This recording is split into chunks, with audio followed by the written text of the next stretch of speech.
and welcome to Books from Your Therapist, a podcast where we talk to therapists and mental health practitioners about their mental health related book recommendations.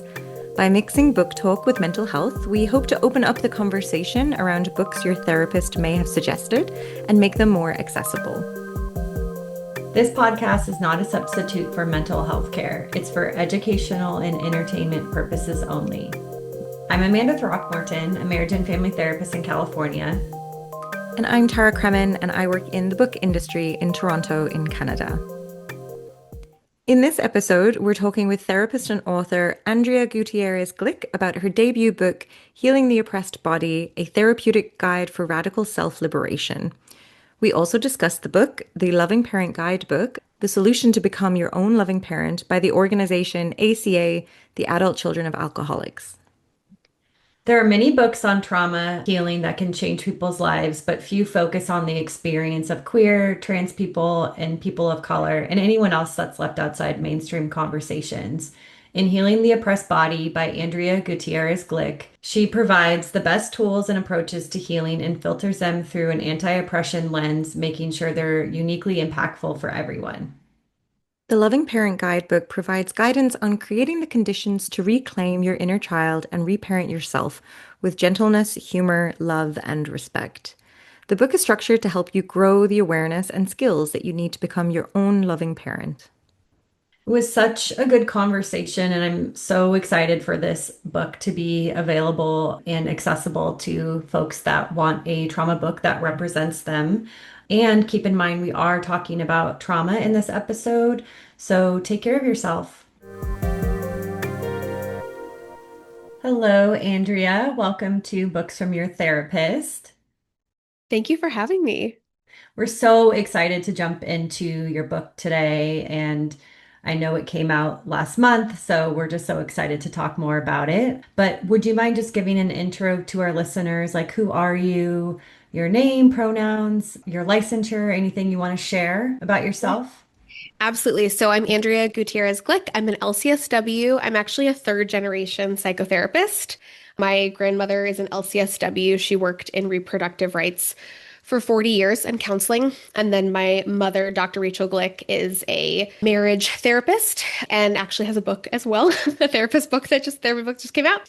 I use she, her pronouns, and I have a private practice in the states of Missouri and New York.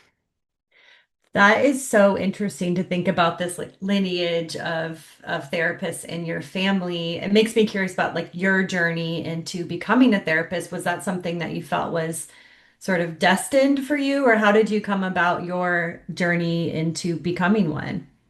Yeah, so it's really funny because I talk about this in like page 2 of the book because it's so central to what my book is about.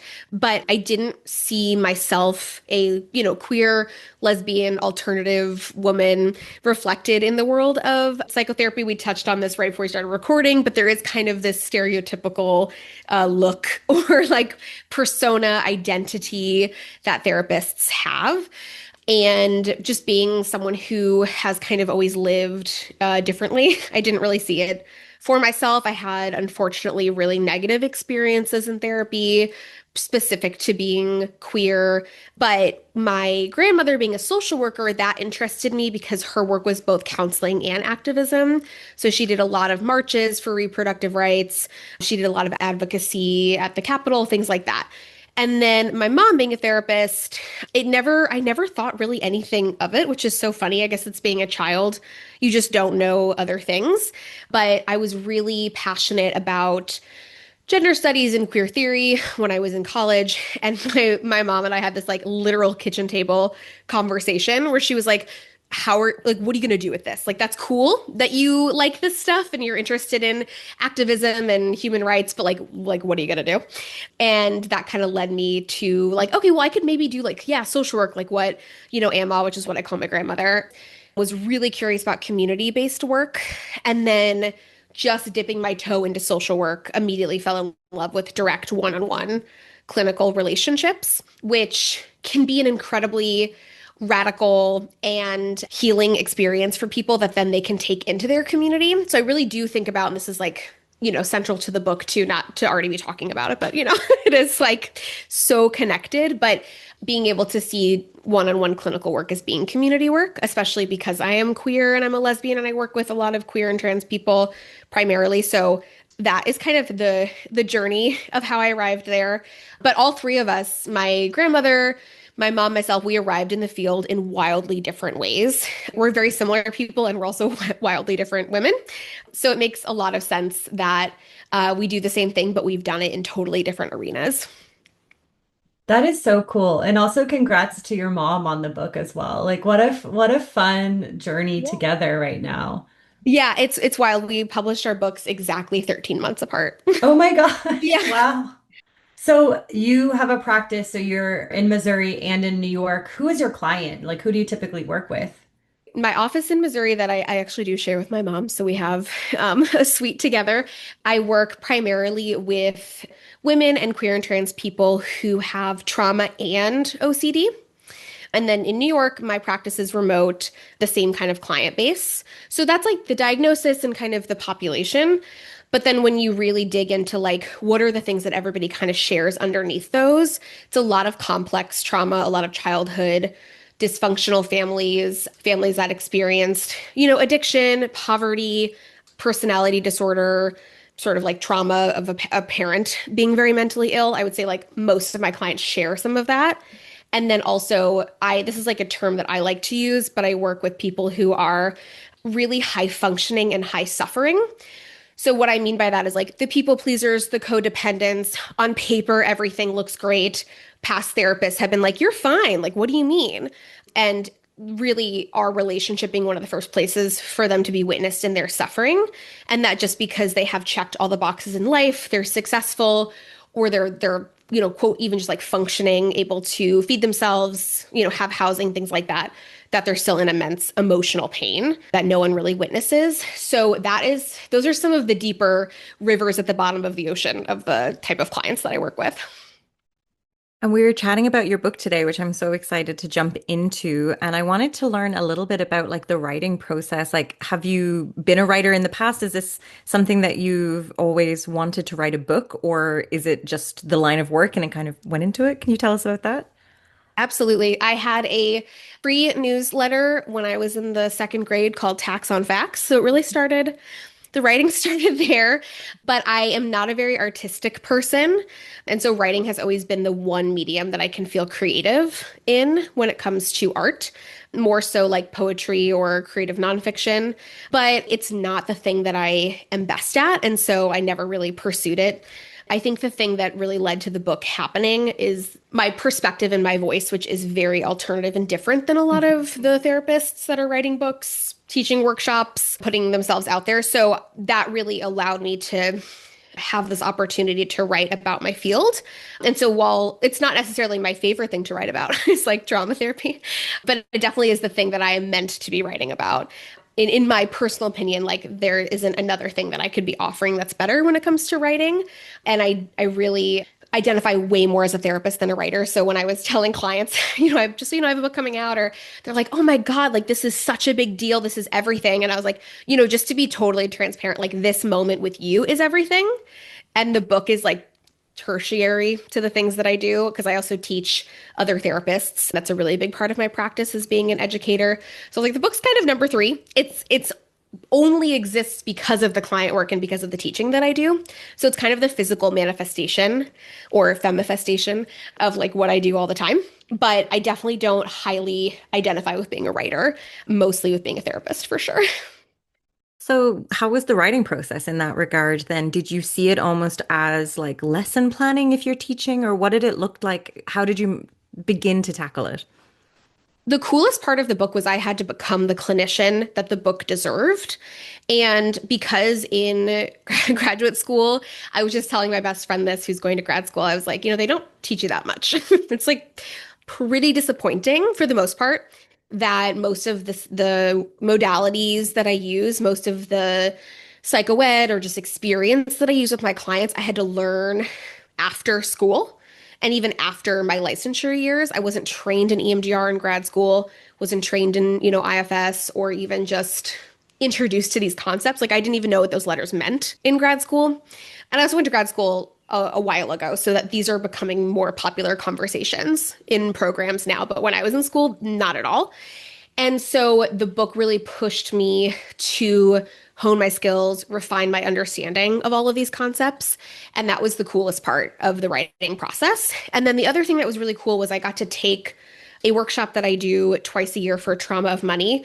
That's another really good therapy book that just came out a couple of months ago by Chantel Chapman. But I'd been teaching this workshop with Trauma of Money, which is a facilitation program based in Toronto, actually. Ooh. And I had been what Chantel calls discerning and refining my content for the Trauma 101 workshop for their program. And in that process, I had kind of created a outline for the book without realizing it. So as I was writing the book, I was making my workshop better. And then as I was making my workshop more researched, I was feeling more confident in what I was writing. So it really felt like it was feeding itself. And then with client work, the book was this opportunity to zoom back and be like, what do I do with clients? Because I just kind of, you like go into this flow state and then you're like, I don't even know what just happened. So trying to put that on paper was really hard, but also really helped me reflect on what was actually happening in sessions. Well, it comes across as like a very confidently written book, very easy and accessible. I love that you have Jennifer Mullen blurbed it on the back, which we read Decolonizing Therapy for another episode. So that was really exciting to see that. The blurbs are like, pinch me. I mean, all of them, the people who wrote them, what they said, I'm like, is this real? Yeah, no, I mean, the book is me. And that was kind of the thing too, that when I had started writing it, it was not good because I was scared to just be Andrea and just fully be like, yep, this is what I do. This is who I am. This is who I work with. I was trying to make it, I don't even know, like, I guess for a larger audience, which I still think it is for a larger audience, but it was really my agent who was like, the book is you, just do that. Mm-hmm. And I think there's a lot to be said for the work we do with clients as well. That's just like, if you can find that authenticity and just stay in it, like, it's going to be fun. It's the only way, really, I think, to be with clients. I feel like I talk about this all the time in terms of, I feel like when I left grad school or during grad school, I was so afraid of like doing the wrong thing or having to try on all these different hats that it was like, I always think my work as a therapist is to become more and more myself, like Yes. every day, every year, right? And it's like the only thing, and then you're honestly attracting the clients that are meant for you in that way. It's so true. I love that so much. I say this a lot because I have most of my friends are therapists, whether we have been therapists together this whole time or 10, 15 years ago, I was like, baby, be a really good therapist. And as I watch more of my friends join the field, it's so cool to watch them realize that everything that they have been through is making them the incredible therapist that they're going to be instead of this thing is working against me. And that is one of like the most unique parts of this work is that any uncomfortable, bad thing I have done or been through is actually like pushing me towards being more relatable and more aware and more attuned to my clients. It's a really special job in that way, for sure. Nice. So before we jump into your book, is there anything else that you wanted to share professionally or personally? Yeah, the only other like big part of my life that, this feels like another title is that I am also a mother.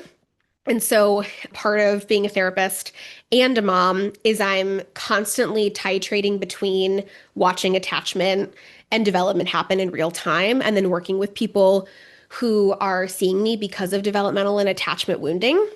And so it feels like this sort of full-time hat, because you used the term hat earlier, that I'm wearing of like researcher and parent and therapist. And also, I just feel like when you get to have that experience of parenthood, it changes you in every single way.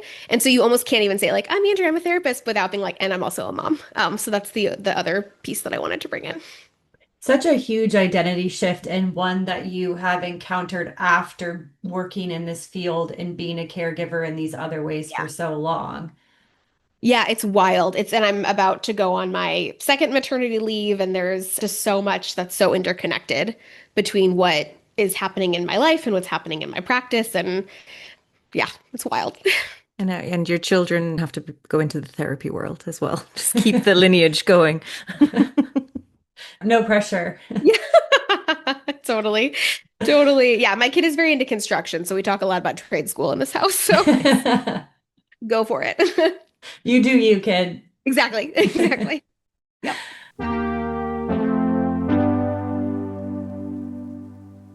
Well, I'm so excited to jump into your book. So maybe Cool. we jump right back into Healing the Oppressed Body by Andrea Gutierrez-Glik. What inspired you to write this book? So the main inspiration was that I, similar to you all, love recommending books to clients and people in my life.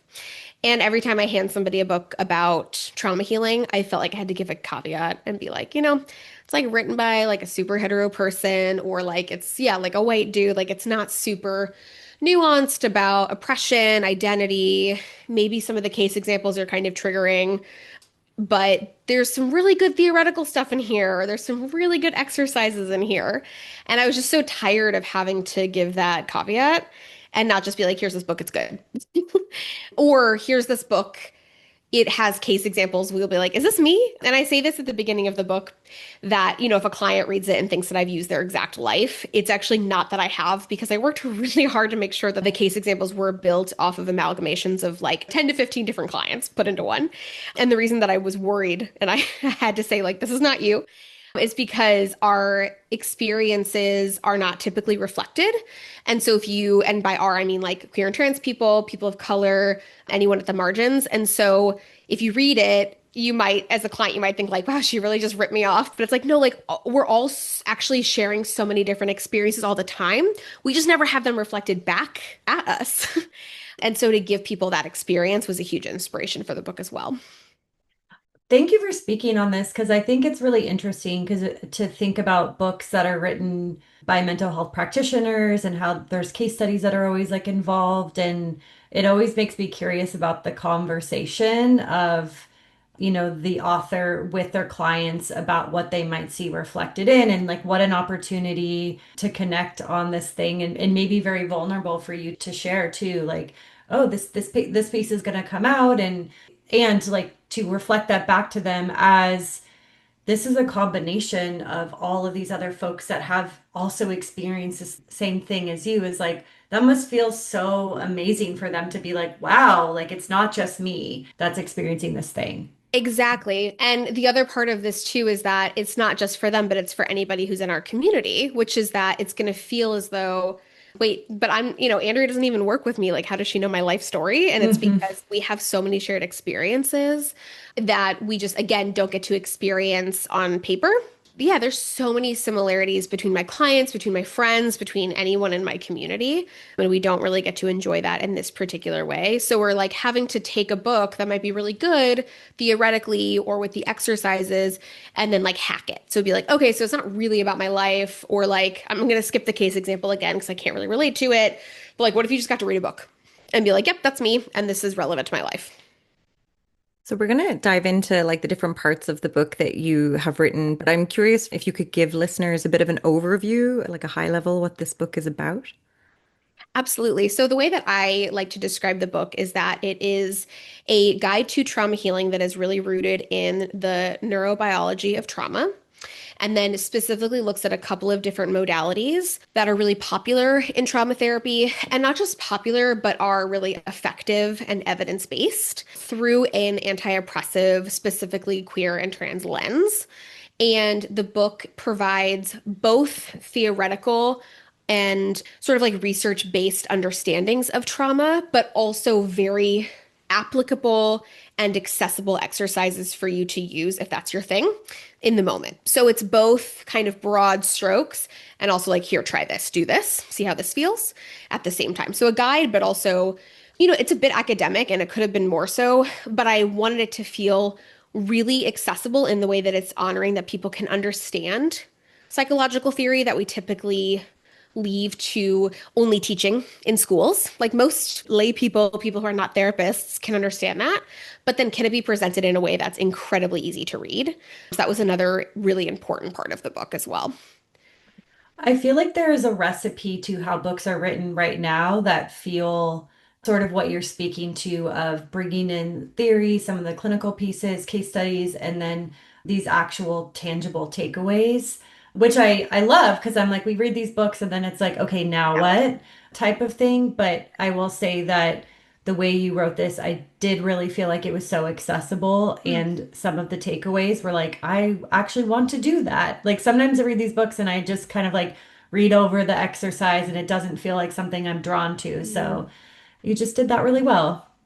Oh, good. I'm so glad. I get really annoyed when I read therapy books with exercises that I'm like, I'm not going to do this and no Yeah, one totally. this. Like, why did you, and the other piece too is that at the end of the book, I provide a bunch of resources. So other books, different therapeutic modalities to try or research, how to find the right therapist, how to break up with your therapist, how to decide if you want to do that in the first place, and then also non-therapy related resources. So if therapy isn't accessible for you with your life, with your finances, whatever it is, there are still so many other arenas that you can join for deeper healing. A major theme of the book is like therapy is not the only way to heal, and anyone who tells you that is wrong, So that was a really big part of it too. You've mentioned oppression-based trauma, and I'm wondering if anyone isn't familiar with that phrase. Could you kind of explain what that means and like why it's important to include on a book on trauma? So it's important for a couple of different reasons. The most important one actually is that most people's trauma is related to oppression. So when we say trauma, we're actually usually referring to oppression-based trauma. So an easy example is a sexual assault.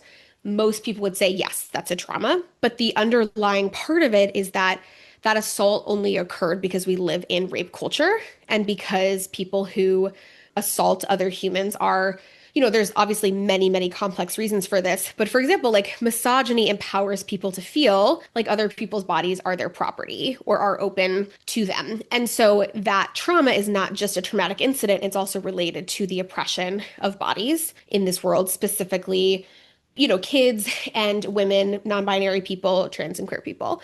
And so that's one way of thinking about it. The other way of thinking about it is that oppression itself, even if we haven't labeled it ourselves, as traumatic is. And so a great example of this, which I talk about in the book, is the TSDS, which is the Trauma Discrimination Scale. And essentially what this questionnaire is it's the PCL-5, which is the Post-Traumatic Stress Civilian Checklist.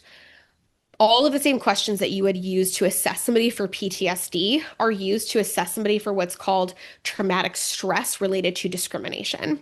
If the questions are the same and the result is the same, then you're just saying that traumatic stress related to discrimination is trauma. And so the experience of being oppressed in the world is inherently traumatic. It brings up the same post-traumatic stress disorder symptoms that PTSD references. So you really can't talk about trauma without talking about oppression. Trauma occurs because of oppression, and oppression itself is inherently traumatic. Yeah, and you talk about like three core branches of trauma healing for radical self-liberation as compassion, freedom, and community. And I wonder if you can talk about this because now we've like identified the trauma and the areas of healing in these three scenarios.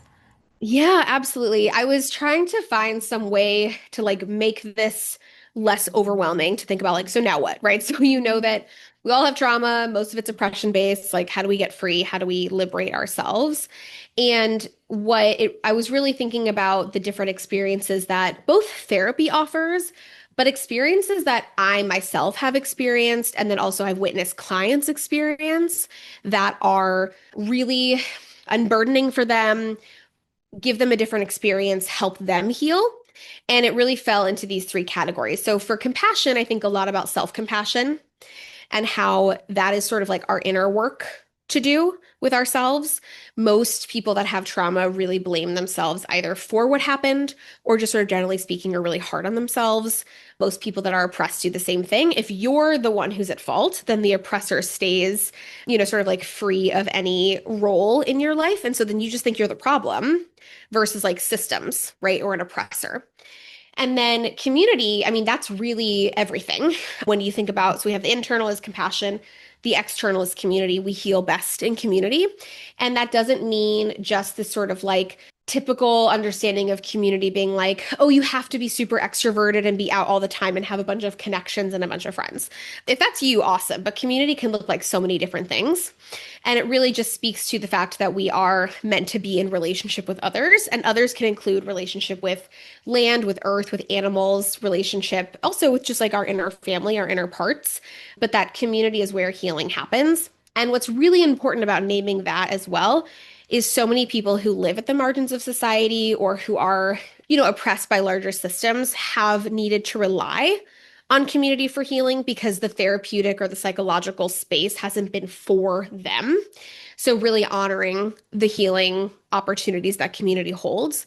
And then freedom, I mean, freedom is one of my favorite words to think about. That's really like the somatic piece to me. So now we're kind of talking about like the body and the ways that when our bodies experience freedom, even within an oppressive society, it shows us like, okay, I am not under the burden of oppression all the time. I can experience freedom in my body, in my self-expression. We said the word authenticity earlier. That's another great example of freedom. I can find some way to connect to a sense of just being in the world unencumbered by all of these systems, even if it's for a flicker of a moment. And that isn't always true for everyone at every moment of their life, but typically at some point in their lives, they can tap into that. So a lot of those elements of those three core experiences, I think really speak to like, okay, so what do we do? Because you can't just stay in the like, wow, okay, so we're really oppressed and we're really traumatized, like it can get really deep and dark. But like, how do we not get out of it, but how do we carve out different experiences given so much of our lives or the reality of the world we can't control? I love this conversation because I'm just thinking about, to your point, there's all these oppressive systems that can feel like we can't make change or move through in like bigger ways, but being able to find an avenue through community, through body, through authenticity gives just like a breath of fresh air, even if it's momentarily, to like reconnect that connection to yourself and feeling embodied and feeling like, okay, like I maybe can't fully control this, but I actually have access to this now. Yeah, exactly. And it can be as simple as like getting a tattoo, going rock climbing, hooking up with someone, cooking your grandmother's recipe, Hmm. reading a good book. Like there's so many different ways to tap into that experience. It doesn't just have to be like, oh, I closed this really intense EMDR target and now I'm healed.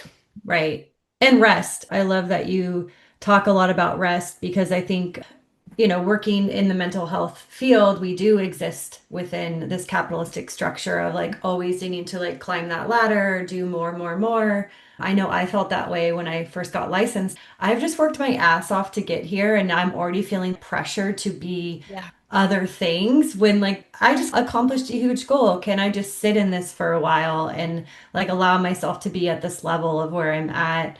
And then I think, in therapy, people have sometimes like a linear expectation of themselves.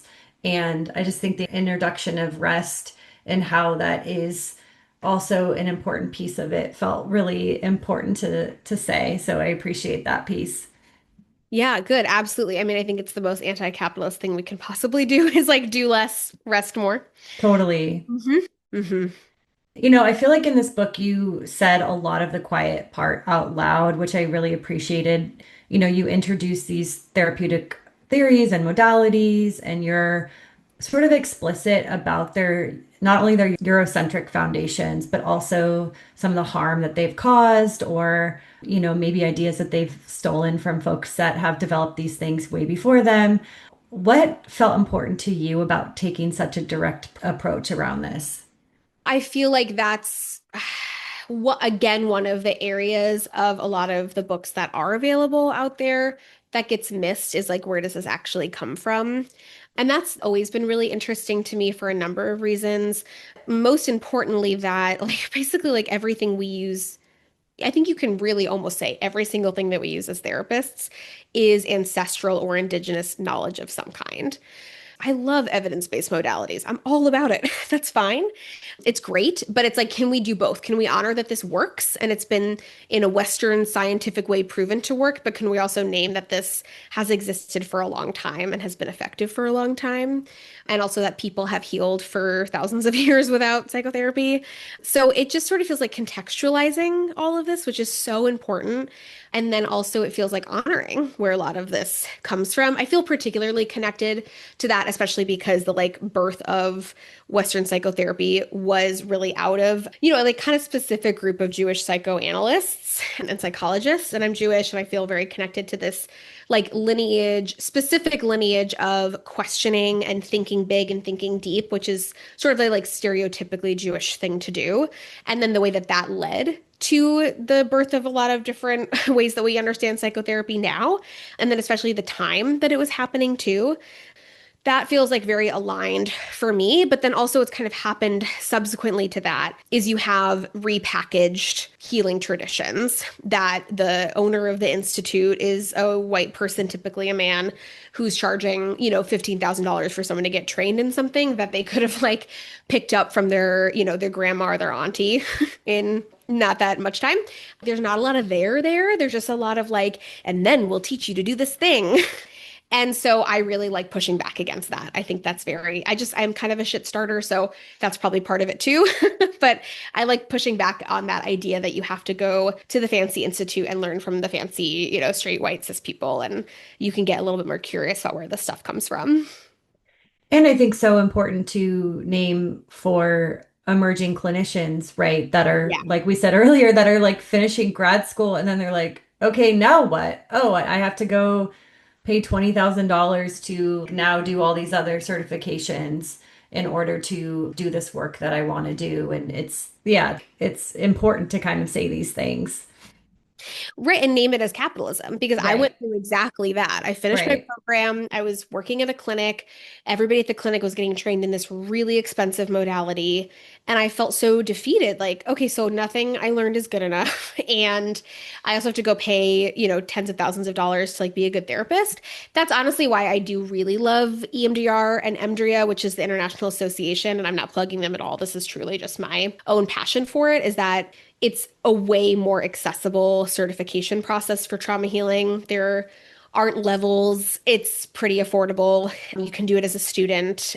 And it just sort of feels like the answer to a lot of this stuff. You don't have to do an institute training. You can get trained in EMDR from pretty much anyone who can be a trainer. It's like decentralized is the word I was like searching for versus like there's Hmm. this person and you learn from them. It's like lots of people are EMDR trainers. So I really agree politically with, EMDRIA, but then also to me, it's just I've tried a couple different somatic modalities and EMDR is definitely my favorite. So that's just more of a personal choice. But I do really also believe in sort of the setup and how decentralized it is. You have a chapter on different attachment styles, and I feel that lots of books touch on this. And, as the non-therapist, like learning about the different attachment styles that you can kind of bring to yourself. And I find sometimes that it can be so negative, or it's not so clear that, you move through attachment styles, or like this means you're this way. And I loved in your book that you had at the end of them, like the bright side. You're like, hey, if you're anxious, that means you're probably pretty loyal. Like, you had these little sections of I like that last paragraph. I was like, this is the best. And it's like just such a gentle way of reframing attachment. So I was wondering if you could chat about that.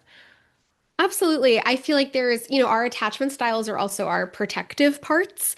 And so they're just trying to do a job to keep us safe or keep us in connection. And there's some aspects of all of them that are, yeah, like both we can honor the protectiveness, but then also can lead to some like personality traits or kind of like relationship habits that aren't necessarily a bad thing.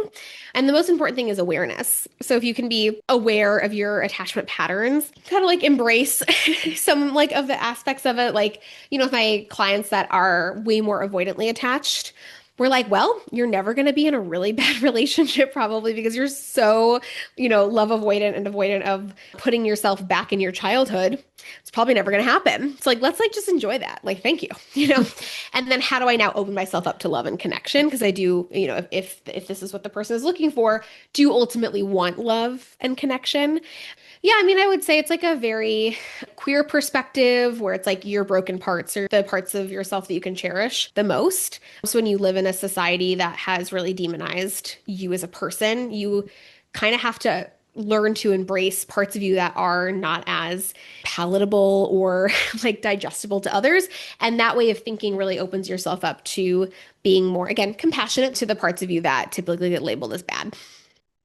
Since you just touched on parts work a little bit, this section really stood out because it's sort of a hot topic in the therapy world right now, and for a good reason. Can you talk a little bit about what parts work is and why it's important? Absolutely. So, really relating back to exactly what we were just talking about, there is no psychotherapy without parts work. It's kind of the beginning of all of it. And then the other aspect of it is that in every major religion, spiritual tradition, there is some sort of reference to there being different parts of the self. So, parts work is like probably the oldest way that humans have conceptualized themselves on like a deeper psychological or spiritual level. And so it's a really popular approach in therapy because it allows us to look at the complexities of self, that we are not all one thing. And then there are different schools of thought, and I really go into this in the book, different schools of thought that really speak to the different theories behind parts. So there's, you know, the theory of structural association, which really references the internal self-fragmentation that those of us with complex or severe trauma experience that create different parts of self. So I'm, you know, this is someone who's experienced a more severe or dysfunctional childhood is going to get really good at cutting themselves off from the parts that need anything, have needs, and really good at leaning into the parts that can be the parent for their parent or be the adult even though they're a child. There's also inner child healing, which really looks at parts of self as different ages. You know, your little baby self, your kid self, your teen self. That's the one that I like using the most. And then there's other, you know, there's ego state work, there's Jungian psychology, Freudian psychology, all talks about different parts. So it can mean a lot of different things.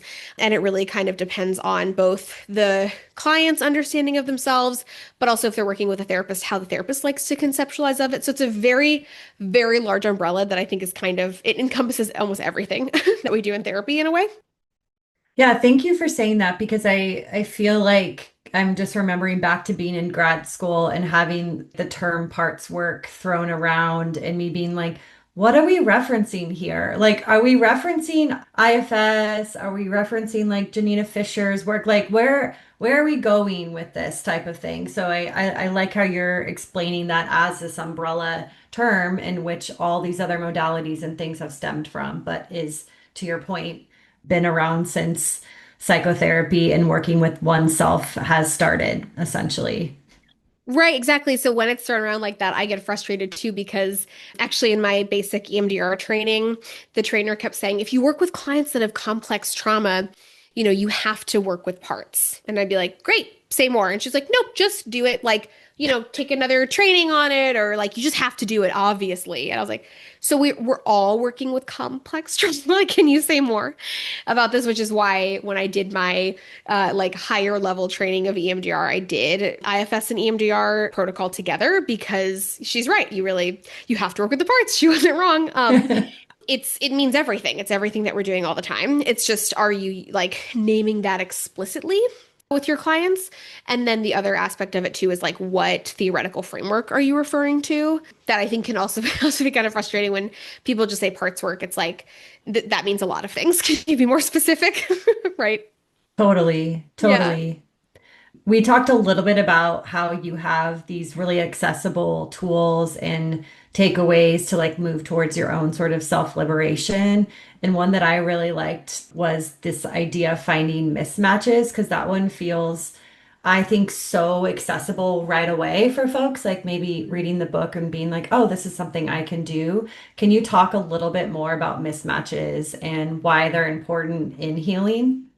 Absolutely. So I learned about this concept in an EMDR training with Lana Epstein. She's an incredible EMDR therapist, and she was talking about the corrective emotional experience, which is essentially what we're, again, what we're doing in therapy all of the time, similar to parts work. Which is in order to heal from any trauma, we need to have the opposite experience, which you could say that is like what therapy is in general. Hopefully, is a corrective experience from a childhood where you weren't listened to, you weren't validated, you weren't safe. But then also these experiences we can have out in the world that are the opposite. So if you grew up in a super, religious, in a way that was really homophobic and toxic environment, then getting to find your own connection to God would be, or goddess or higher power would be a corrective emotional experience, a mismatch. So it doesn't match this other thing that you've experienced. And it allows your brain to be like, I can update. I can have a new experience with this thing. If you have experienced sexual trauma, something like experimenting with kink, BDSM, any sort of like sex that falls outside of what you've experienced in life where you really get to take your power back, which could literally just be consensual. It doesn't have to be kinky, but that's just an example of a way of giving yourself a totally different experience. This time I got to design how it went. This time, like I chose it. I think tattooing is another great example of a corrective experience, a mismatch. But getting able again to like live in your body, take your body back, being in nature and feeling at peace and connected.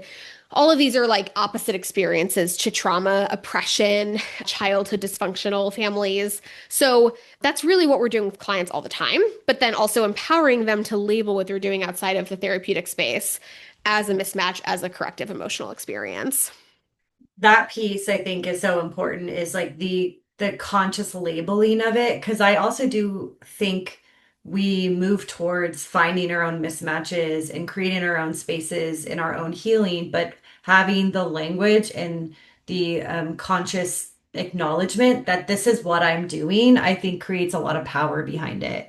Yeah, and getting to like validate with clients, like, can we do an integration session about Mhm. that scene that you had? Can we do an integration session about, a psychedelic experience or, yeah, getting tattooed or swimming in the ocean naked? Like, let's really take that in. It's another reason why I love EMDR is that it really gives you a structure to like take in healing experiences that occur outside of the therapeutic space and really integrate that into the self and show parts. This is why I love using EMDR and IFS together, is you get to like show parts experiences. It's a really cool container to get to do that. Your book views trauma healing as a political act, and it really reminded me of one of my favorite bands has an album called Joy as an Act of Resistance, and that's kind of like the message throughout everything. It's the band Idols. Everyone should listen to them. Is that something that you hope readers take away from this? Absolutely. And it's something that is so intrinsic to the marginalized experience, whether you're queer, trans, person of color, anyone at the margins, is your joy is actively working against the oppressive systems. This is like knowledge that I feel like, again, has existed in communities for, I won't say thousands, I'll say since the, beginning of colonialism, so hundreds of years. When you experience joy and connection, authenticity, connection to self, ancestors, ancestral knowledge, in this colonized world that you are actively working against those systems. The way that I really wanted that to come across, because there's so many perspectives on this, and this is something that's been said a million times before, as you're also referencing too, but that's specifically like queer joy or really like anyone's body that's been told like this body is non-normative, like this body is not good, this body is not okay. When we experience pleasure and joy, freedom, community, compassion, those words too. That is our resistance, in addition to anything else we do in the streets or we do in community, organizing or supporting each other. And that also community support can look like a lot of different things, right? It can look like making sure that your friends have food. It can look like making sure that people have funds for top surgery. It can look like making sure that you yourself get to feel embodied and free. All of that is resistance.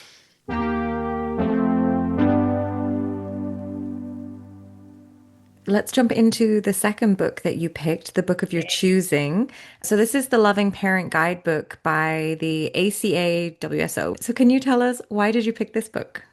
So many different reasons. I have said many times if I had to give just one therapy book to a client, because I work with trauma, but also OCD, it's so hard because there's a lot of really good books about both and they're not necessarily overlapped. But I was like, really, if there's like one book that I would give any client, regardless of their diagnosis or their life experience, it would be this book. To me, it is like the most foundational guide to inner healing, acceptance, trauma healing, even just like I have ADHD and I have a really hard time functioning in my life. Like this book is the answer also. Like it's everything. It's truly everything. And then the other reason is because when said who it's written by, it's not written by a person. It's written by this group of incredible people who are on a healing journey in recovery from a dysfunctional family. So adult children of alcoholics and dysfunctional families is exactly that. So a lot of people are like, oh, well, my parents weren't alcoholics, so this doesn't apply to me. But the important part is the dysfunctional families. Please introduce me to a functional family. I would love to meet them. Same. Right? We all come from dysfunction in some way. Some of it is related to alcoholism, some of it is not, and that honors that as well. So in ACA, people are in a 12-step program and healing from essentially childhood trauma and dysfunction. And to me, the program provides this element that is so deeply missing from trauma therapy, which is validate, validate. Yes, you can process your trauma. It was horrible what happened. ... This is where ACA really comes in a way that trauma therapy doesn't. What are you going to do about it? And not in a like, pull yourself up by your bootstraps, not in a like, well, at the end of the day, your life is yours. So what are you going to do with it? But really like, so what are you going to do? Like, let's talk about it. And so the answer, and this is on the cover, I think, of the book, there is a solution, which is like a big saying in 12-step. I just love 12-step overall. I talk a lot about at the end of the book, 12-step gets a bad rap because it gets looked at as being religious when it is not. It is spiritual, which can mean anything to anyone. Your higher power can be Britney Spears or the spaghetti monster. It can be absolutely anything. My higher power is the tree in my backyard. So in ACA, the solution is to become your own loving parent. Who could not benefit from that? And whether you have children yourself, or you have kids in your life, or you are a parent to an animal, it is very easy to say, would you speak to your dog that way? Would you speak to your daughter that way? Would you speak to your nibbling that way? The answer from clients is always no, I would never speak to them that way. What would you do to make sure that your dog, your daughter, your nibbling was well fed and well rested? Usually it's different than how people take care of themselves. So to me, it's everything. And if we can reframe everything we do as parenting that little kid inside, therapy and healing becomes quite simple and quite easy. And so the book is both a lot of ideas and concepts around this framework, but then mostly it's a lot of do this, try this exercises that are really good. I have never introduced the framework of the inner family to someone and have them be like, yeah, it just doesn't really resonate for me. Every single client, every single community member, friend that I've like floated this idea to is like, whoa, yeah, I'm there. Like we're in it. We're deep. We're like 100% in. And so that is why I picked the book, the workbook. You're kind of leading into this, but as I was reading this, I actually had never heard of this, so thank you. I was like, wow, this feels like a big miss to not know about this. But I was just like, wow, this is a book that you want to take your time with. So I also want to say that I actually watched some YouTube videos that were like, how should you approach this book? Because I was like, oh, this is such an interesting, it can be a really intense exploration. And you have to take care of yourself while you're moving Yeah. through this book. You did just touch on this a little bit, but I think inner child work we hear about a lot. And it's, it's not only in sort of the psychology world, but it's like also moved into this like spiritual realm and this idea of like reparenting. Mhm. Can you talk just a little bit more about reparenting? And we did kind of touch on this with the other book, but like, why is that important? I think it's so simple. Treat yourself like you would a young child. It's like the most clear cut. So, okay, parts work, it's like, let's think about IFS, which I talk a lot about IFS in the book because it's one of the modalities that I'm trained in. And I think that it offers some really helpful concepts. But there's like 6 steps to working with a protector, 6 steps to unburdening. And it's like, they're all start with the letter R. And it's a lot of like, what are we doing? I forgot. You get lost in the sauce, even as a clinician, where you're like, which step are we on? I forgot. Yeah. Reparenting yourself, mismatches, corrective experiences, treat yourself like you would a young child. Boom, I can do that. Yeah. Give that little kid what they never had. Boom, I can do that. Show them the safety in your life. Give them an update about how life is. Show them you're not in your childhood anymore. Boom, that's so easy. It's just so direct and simple. And really, my only regret with the book is that I came to the Loving Parent Guidebook towards the end of writing it. So I did sneak it in there as much as I could, Mhm. but the part section is largely based around IFS, which is fine. But I like this book so much more and this theoretical understanding of it. And it's cool too because the book is influenced by IFS. Mhm. Someone in ACA or many people in ACA obviously worked with an IFS therapist. So it's all kind of feeding itself. Again, parts work is kind of all the same thing. And also like there are different theories.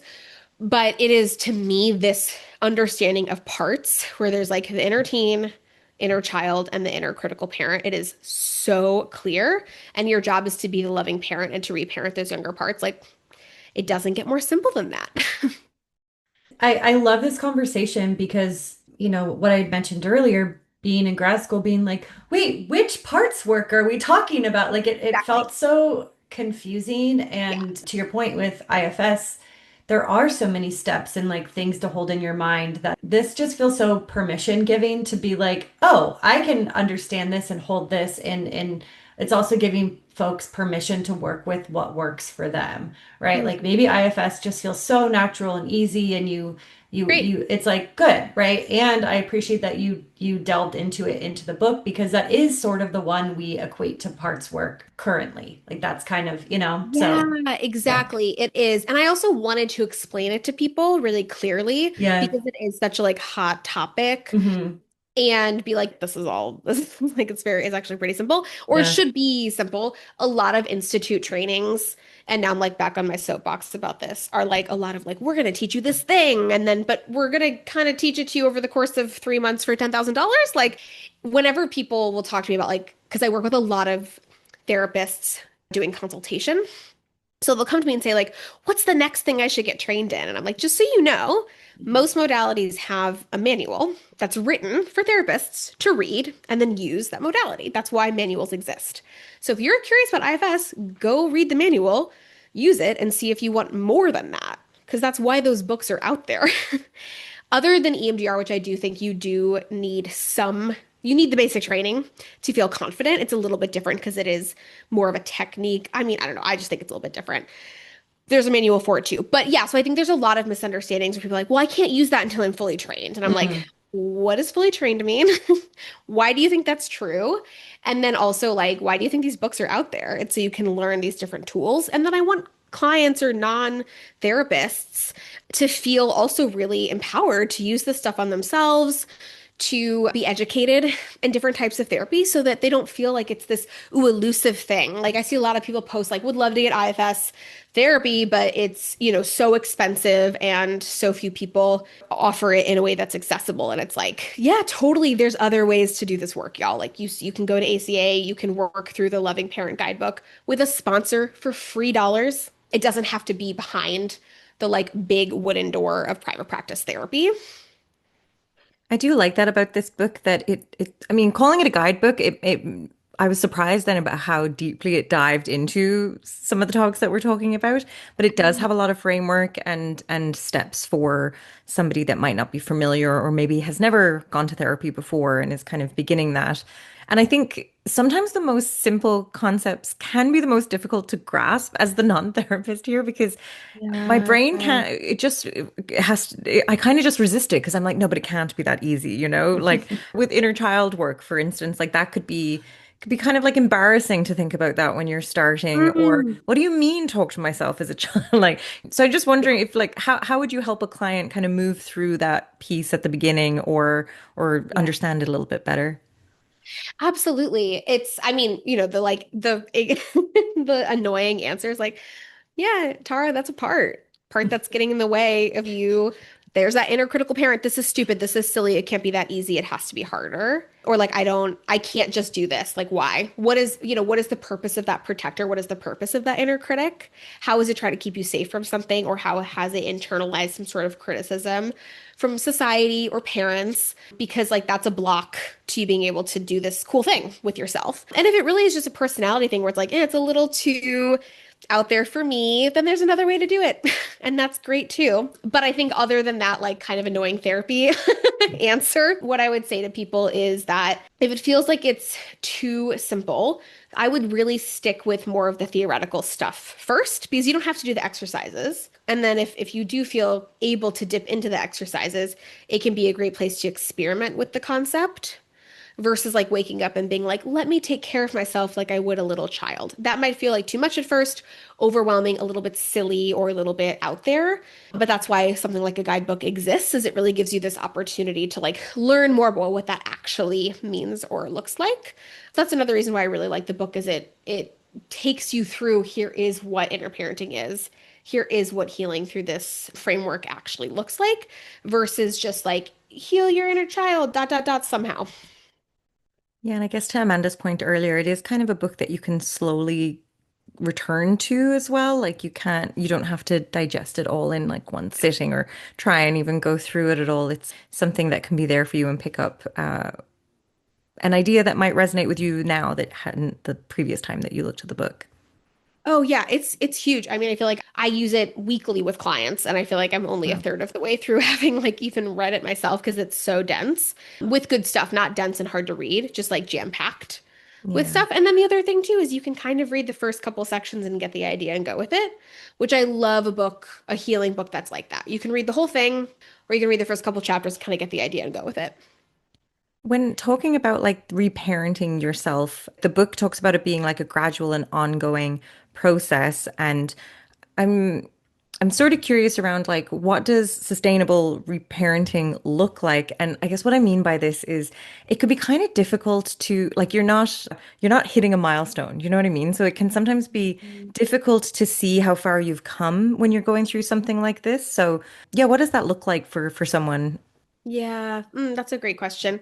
I mean, really, ultimately, it's about like how well are you caring for yourself and how kindly do you speak to yourself? So if you are, struggling to care for your physical self, your emotional body, if it's hard to talk kindly to yourself, then you're definitely at the beginning of the journey. And if you're able to speak to yourself with kindness and take care of your physical and emotional body, meet those needs, then you've probably really internalized a lot of the concepts. Obviously, not every day is going to look that way. There's going to be bad days. There's going to be good days.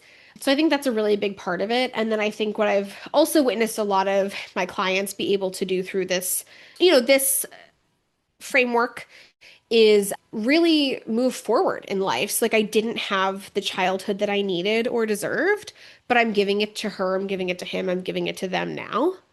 And what that does, that's what I mean where ACA offers this like, so now what? So like you didn't get it. You could sit in the like I was robbed of my childhood for your whole life, which would be fair, but isn't gonna be very like fun or healing for you. Or you can be like, I was robbed of that, and so I'm gonna give it to myself now. And how are you gonna do that? Maybe you just answered this with like the talking really gently to yourself as maybe like a concrete takeaway, but are there any other like practical steps one might take away automatically to become their own loving parent? This isn't necessarily from the book, is more so inspired by it, but I ask Mhm. my clients all the time, like, are you sleeping for 8 to 10 hours? Are you eating 3 meals a day and two snacks? Probably because I'm a toddler mom at the moment. And when the answer is no to either of those, drinking enough water, I'm like, so then your body's in survival mode. So then Yeah. you're not going to feel good and you're not going to talk kindly to yourself. So that's a great place to start for sure. Everyone's like, yeah, do you have a juice box I can take with me after this? You're like, I have snacks.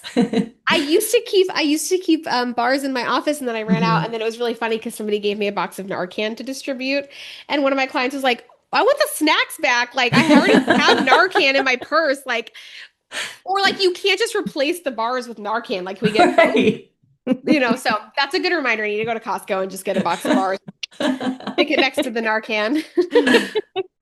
It's a both and the Narcan and the snacks. Yeah, exactly. Take care of yourself, be ready to take care of other people, or maybe Right. not. Yeah. Yep. Speaking of taking care of other people, like both these books really emphasize community. Yeah. Do you have advice for folks who are maybe searching for their own community or supportive, like-minded folks? Absolutely. I always feel like I have two different directions that I suggest people go with this. The first is the recovery route. Mhm. So whether it's Codependence Anonymous, AA, NA, whatever, ACA, having a community of recovery is incredible because it's basically like therapy, collective therapy, group therapy that's available to you at all times.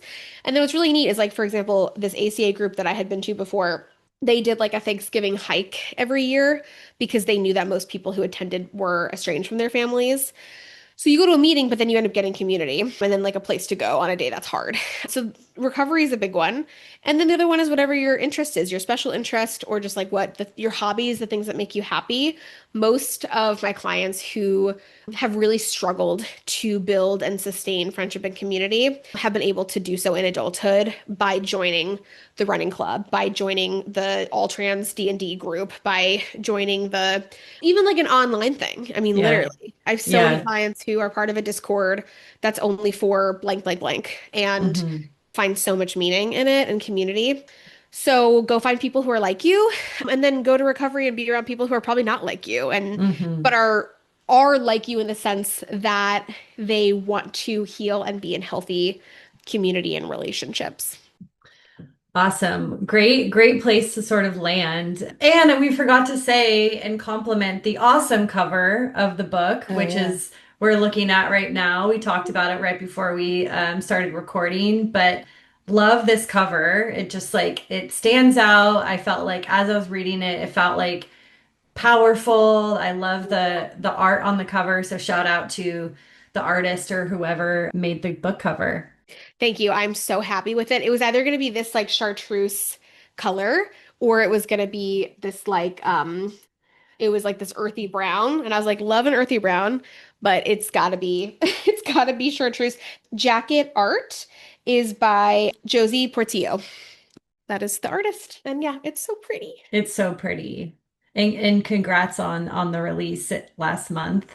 For folks that are interested in maybe not only buying the book, but connecting with you online, where can they find you?